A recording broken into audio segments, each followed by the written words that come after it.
বহরমপুরের এক বেসরকারি চোখের নার্সিংহোমের চিকিৎসকের বিরুদ্ধে গাফিলতির অভিযোগ তুললেন কান্দির প্রাক্তন চেয়ারম্যান দেবাশিস চ্যাটার্জি।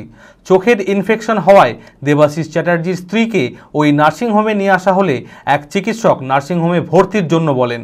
নানান পরীক্ষার পাশাপাশি এমআরআই করার জন্যও বলা হয়। সমস্ত রিপোর্ট নিয়ে সন্ধ্যায় নার্সিংহোমে এসে পৌঁছাতেই দেখা যায় নার্সিংহোম বন্ধ হয়ে গিয়েছে, অথচ নার্সিংহোমে বন্ধের কোনো সময় জানানো হয়নি বলেই অভিযোগ।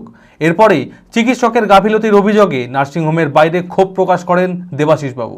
মানসিক স্বাস্থ্যের জন্য সবার আগে যে নামটি মনে ভেসে ওঠে, সুস্থ মনের ঠিকানা মনোবীক্ষণ। যোগাযোগ নাম্বার 7477799516। মানসিক স্বাস্থ্যের জন্য সবার আগে যে নামটি মনে ভেসে ওঠে, সুস্থ মনের ঠিকানা মনোবীক্ষণ। যোগাযোগ নাম্বার 7477799516। চোখে ইনফেকশন হওয়ায় বহরমপুরের এক বেসরকারি চোখের নার্সিংহোমে চিকিৎসার জন্য স্ত্রীকে নিয়ে আসেন কাঁদি পৌরসভার প্রাক্তন চেয়ারম্যান দেবাশিস চ্যাটার্জি। একজন মহিলা চিকিৎসক নার্সিংহোমে ভর্তির জন্য বলেন। নানান পরীক্ষার পাশাপাশি এমআরআই করার জন্য বলা হয়।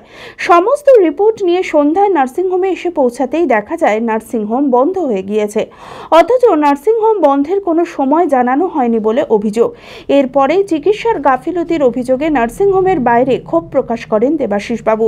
জেলা পুলিশ সুপার ও বহরমপুর থানার আইসিকে বিষয়টি জানিয়েছেন বলে জানান তিনি। আমার মিসেসের চোখে একটা ইনফেকশন, তিনটের সময় আমার মিসেসকে নিয়ে আসি। তারা দেখে তো এই হয়েছে ওই হয়েছে, সঙ্গে সঙ্গে তারা কিন্তু ট্রিটমেন্টের ওর 4-5টা টেস্ট করে। হওয়ার পর আমাকে এরা অ্যাডভাইস করে যে একে অ্যাডমিট করতে হবে, এখানে অ্যাডমিট করে একটা কি ইঞ্জেকশন দিতে হবে, যার জন্য ওর এমআরআই স্ক্যানটার প্রয়োজন। কিন্তু এমআরআই স্ক্যান সুস্থ হয় না। লাল দিঘিতে ওরা চোখ এবং মাথার এমআরআই স্ক্যান করতে বলে। সেই স্ক্যানের ফটো এবং 3টে ব্লাড রিপোর্ট নিয়ে আমি যখন 7:45-7টার সময় সুস্থতে পৌঁছে, তখন দেখি সুস্থ গেটের সব কিছু বন্ধ এবং তার নাইট গার্ড আমাকে ঢুকতে দিচ্ছে। আমি চিৎকার চেঁচামেচির পর 2টো বাচ্চা মেয়ে নেমে আসে। হ্যাঁ, তারপরে যে মৌমিতা দত্তর এক অ্যাসিস্ট্যান্ট ভদ্রমহিলা, যাকে ফোন করে হয় সঙ্গে সঙ্গে আমাকে নাম্বার দেওয়া হয়েছিল, সে বলে এই স্ক্যানের 9টা স্ক্যানের ছবি তাকে পাঠাতে। তা পাঠাই, মেডিকেল রিপোর্ট পাঠাই এবং আমি বলি ম্যামকে তাহলে আসতে পারো, একটু অ্যাডমিশন করার কথা।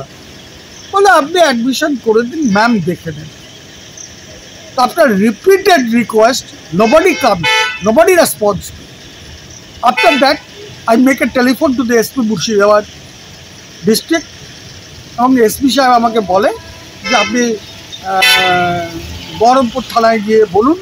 বহরমপুর থানায় বলার পর তারা 2-3জন আসে। তারা তখন এই আমাদের তো 6টার মধ্যে বন্ধ হয়ে যায়, ইজ ইট? একটা হসপিটাল 6টার মধ্যে বন্ধ করে দেবে। যদি 6টার মধ্যে বন্ধ করে হয়, তাহলে why shall they send me to the MRI scan? থানাতে গিয়ে আইসিকে করেছি এবং এই মুহূর্তে আমি খালি বলি যে চিকিৎসার নামে ধাপ্পাবাজি। I can able to go my wife to the Calcutta, but সাধারণ মানুষ, গরিব মানুষ কী করবে? লক্ষ লক্ষ টাকা এখান থেকে মানে শ্বশুর নামে রোজগার।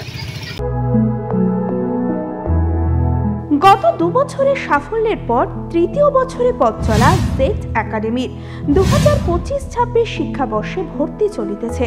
আমাদের সুবিধা ডিজিটাল ক্লাসরুম, 24 আওয়ার্স সিসিটিভি, ছেলে ও মেয়েদের পৃথক ক্লাসরুম ও হোস্টেল, নিয়মিত DPP, problem solving and doubt clearing class, কলকাতার অভিজ্ঞ শিক্ষক মণ্ডলী, স্বাস্থ্যসম্মত রুচিশীল খাবার, নিট বেসিস পড়াশোনা, কালচারাল অ্যাক্টিভিটি, গেস্ট টিচার দ্বারা মোটিভেশন ক্লাস, সবুজে ঘেরা পরিবেশে 24 ঘন্টা বিশুদ্ধ জল ও বিদ্যুৎ পরিষেবা। একাদশ শ্রেণীতে ভর্তির অ্যাডমিশন টেস্ট আগামী 9 মার্চ 2025। 2026-এর নিট ও জেইই পরীক্ষায় সফল হতে আজই আসুন। আমাদের ঠিকানা জেড একাডেমি, সারগাছি রামকৃষ্ণ মিশনের সন্নিকটে, বহরমপুর, মুর্শিদাবাদ।